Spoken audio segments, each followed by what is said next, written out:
अगले ही मोड़ पर सुकून मिलेगा। मेरे दोस्त की उम्र 60 साल की थी। लगभग 8 दिनों के बाद वो एक बीमारी से पीड़ित हो गई और उसकी मृत्यु हो गई। यह बात सिर्फ किसी महिला की नहीं है, यह बात हर उस व्यक्ति से लागू होती है जो यह सोचता है कि मेरे बाद पूरी दुनिया का काम रुक जाएगा। हमें शोक संदेश मिला कि दुख की बात है, वह हमारे साथ नहीं है।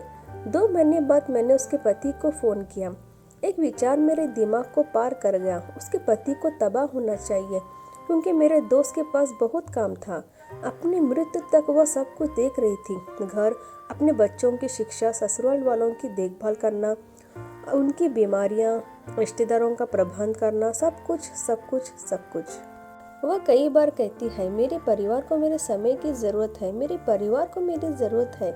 लेकिन कोई भी मेरे द्वारा किए गए प्रयासों का ख्याल नहीं रखता है और न ही मेरी मेहनत की प्रशंसा नहीं करते हैं। मुझे लगता है कि वो सभी मेरे काम का सम्मान नहीं करते। मैंने उसके पति को ये दिखाने के लिए फ़ोन किया कि परिवार को किसी सहारे की ज़रूरत है। जैसा कि मुझे लगा कि उनके पति को बहुत बुरा एहसास होना चाहिए।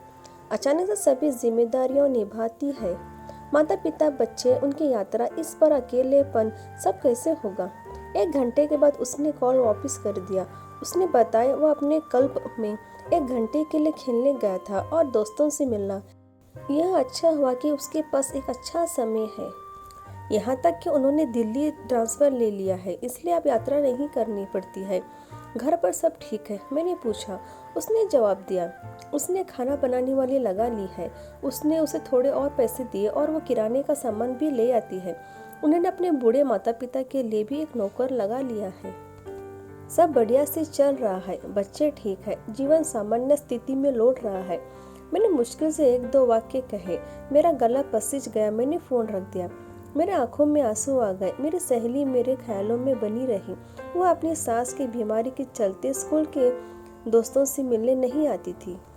वह अपने भतीजे की शादी में भी नहीं गई, क्योंकि उसे अपने घर के मरम्मत का काम देखना था।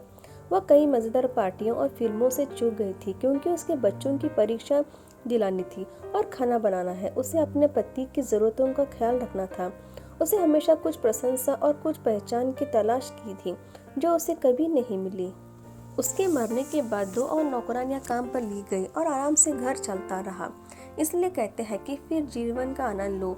मन से ये बात निकाल दो कि मैं घर के लिए बहुत ज़रूरी हूँ। मेरे बिना घर को नुकसान होगा। आपके बिना भी घर का काम चल सकता है। जिंदगी गाड़ी रुकती नहीं, यह सच्चाई है। सबसे महत्वपूर्ण बात यह है कि अपने आप के लिए समय निकालो। अपने दोस्तों के साथ संपर्क में रहो, बात करो, हंसो और आनंद लो। उन चीज़ों को करो जो आप करना एंजॉय करते हैं। दूसरों से अपनी खुशी मत देखो, तुम भी कुछ खुशियों के हकदार हो। हम सभी के पास जीने के लिए केवल एक ही जीवन है। बस अगले ही मोड़ पर सुकून मिलेगा, इसी आस में जिंदगी चली जा रही है।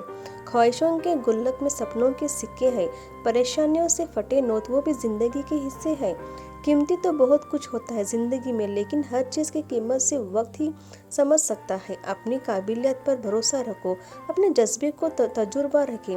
वक्त को वक्त दे, हर मुनासिब ख्वाहिश पूरी होगी।